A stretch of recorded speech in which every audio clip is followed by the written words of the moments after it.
மத்தேயு 15ஆம் அதிகாரம். அப்பொழுது எருசலேமிலிருந்து வந்த வேதபாரர் பரிசேயரும் இயேசுவிடத்தில் வந்து, உம்முடைய சீஷர்கள் முன்னோர்களின் பாரம்பரியத்தை ஏன் மீறி நடக்கிறார்கள்? கை கழுவாமல் போஜனம் பண்ணுகிறார்களே என்றார்கள். அவர்களுக்கு அவர் பிரதியுத்தரமாக, நீங்கள் உங்கள் பாரம்பரியத்தினாலே தேவனுடைய கற்பனையை ஏன் மீறி நடக்கிறீர்கள்? உன் தகப்பனையும் உன் தாயையும் கனம் பண்ணுவாயாக என்றும், தகப்பனையாவது தாயையாவது நிந்திக்கிறவன் கொல்லப்பட வேண்டும் என்றும் தேவன் கற்பித்திருக்கிறாரே.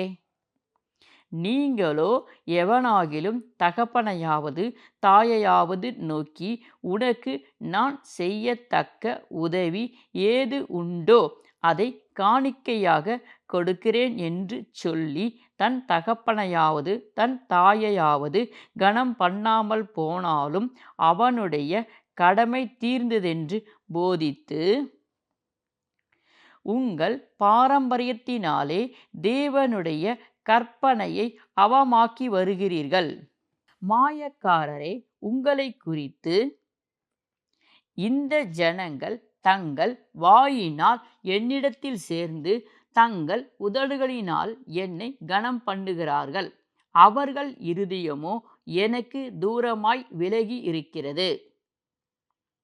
மனுஷருடைய கற்பனைகளை உபதேசங்களாய் போதித்து வீணாய் எனக்கு ஆராதனை செய்கிறார்கள் என்று ஏசாயா தீர்க்கதரிசி நன்றாய் சொல்லி இருக்கிறான் என்றார்.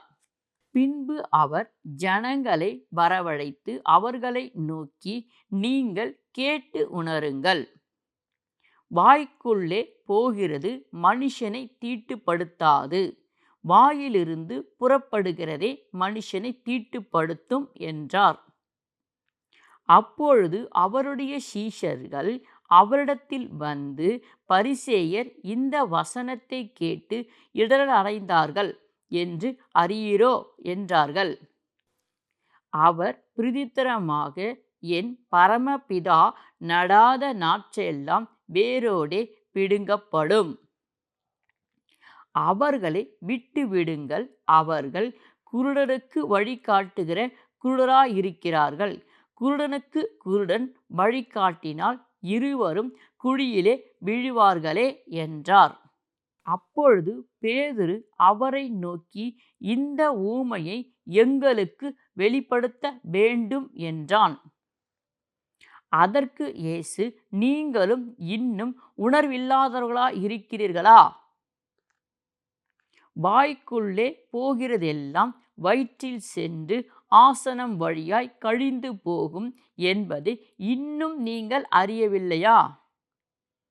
வாயிலிருந்து புறப்படுகிறவைகள் இருதயத்திலிருந்து புறப்பட்டு வரும், அவைகளே மனுஷனை தீட்டுப்படுத்தும்.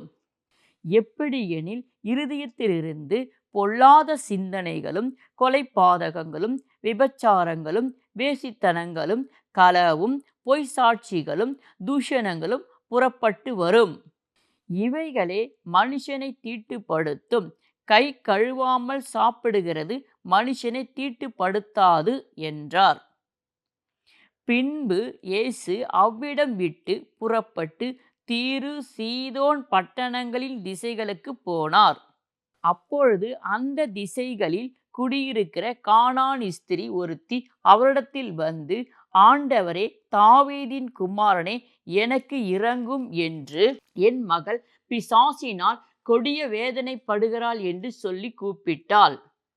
அவளுக்கு பிரதியுத்தரமாக அவர் ஒரு வார்த்தையும் சொல்லவில்லை.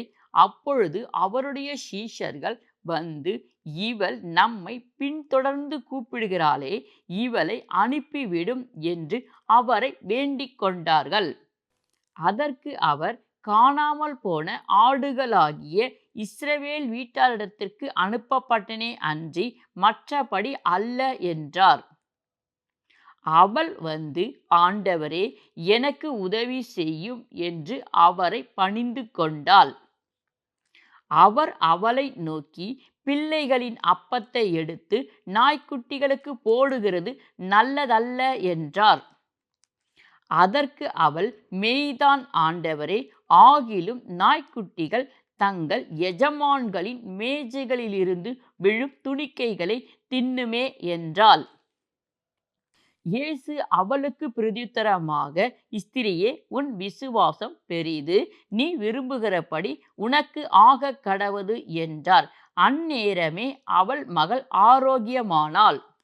இயேசு அவ்விடம் விட்டு புறப்பட்டு கலிலேயா கடலோரம் அருகே வந்து ஒரு மலையின் மேல் ஏறி அங்கே உட்கார்ந்தார். அப்பொழுது சப்பாணிகள், குருடர், ஊமையர், ஊனர் முதலிய அநேகரை திரளான ஜனங்கள் கூட்டிக் கொண்டு இயேசுவிடத்தில் வந்து அவர்களை அவர் பாதத்திலே வைத்தார்கள். அவர் அவர்களை சொஸ்தப்படுத்தினார். ஊமையர் பேசுகிறதையும், ஊனர் சொஸ்தமடைகிறதையும், சப்பாணிகள் நடக்கிறதையும், குருடர் பார்க்கிறதையும் ஜனங்கள் கண்டு ஆச்சரியப்பட்டு இஸ்ரவேலின் தேவனை மகிமைப்படுத்தினார்கள். பின்பு இயேசு தம்முடைய சீஷர்களை அழைத்து, ஜனங்களுக்காக பரிதபிக்கிறேன். இவர்கள் என்னிடத்தில் 3 நாள் தங்கியிருந்து சாப்பிட ஒன்றுமில்லாதிருக்கிறார்கள். இவர்களை பட்டினியாய் அனுப்பிவிட எனக்கு மனதில்லை. வழியிலே சோர்ந்து போவார்களே என்றார். அதற்கு அவருடைய சீஷர்கள், இவ்வளவு திரளான ஜனங்களுக்கு திருப்தி உண்டாகும்படி வேண்டிய அப்பங்கள் இந்த வனாந்தரத்திலே நமக்கு எப்படி அகப்படும் என்றார்கள். அதற்கு இயேசு, உங்களிடத்தில் எத்தனை அப்பங்கள் உண்டு என்று கேட்டார். அவர்கள் 7 அப்பங்களும் சில சிறு மீன்களும் உண்டு என்றார்கள். அப்பொழுது அவர் ஜனங்களை தரையிலே பந்திருக்க கட்டளையிட்டு அந்த 7 அப்பங்களையும் அந்த மீன்களையும் எடுத்து ஸ்தோத்திரம் பண்ணி பிட்டு தம்முடைய சீஷரிடத்தில் கொடுத்தார். சீஷர்கள் ஜனங்களுக்கு பரிமாறினார்கள். எல்லோரும் சாப்பிட்டு திருப்தி அடைந்தார்கள். மீதியான துணிக்கைகளை 7 கூடை நிறைய எடுத்தார்கள். ஸ்திரீகளும் பிள்ளைகளும் தவிர சாப்பிட்ட புருஷர் 4000 பேராயிருந்தார்கள். அவர் ஜனங்களை அனுப்பிவிட்டு படவில் ஏறி மக்தலா எல்லையில் வந்தார்.